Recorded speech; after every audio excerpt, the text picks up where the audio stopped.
Hey guys, RB the Garden Nanny. I am taking a look back. This is my vegetable garden back in 2023. It is now 2024, and over the fall in 23, I changed this vegetable garden into a flower garden. See those beautiful zinnias back there? That is what I wanted to see.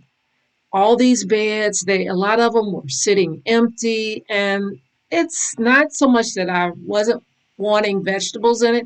I'm just not really that much of a vegetable gardener. I do have a new area for vegetables, but this area I wanted to see flowers.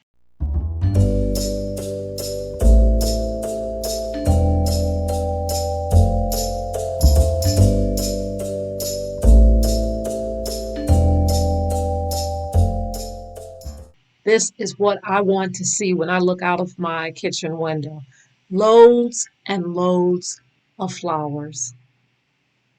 So I got started last year in the fall, and I just rolled up my sleeve and I just went for it.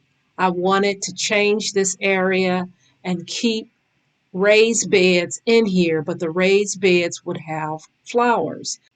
I also wanted to incorporate containers, planters with flowers just bursting with color. So I wanted bulbs and all the things, all the flowers. So this is what I ended up with last fall, and I love it. So I am so excited looking at this picture, the steps that took place to make this happen. And even now, there are so many changes that have taken place, even after this picture. But I wanted an arbor. I wanted to be able to walk into this cemented area and know that this is the flower garden.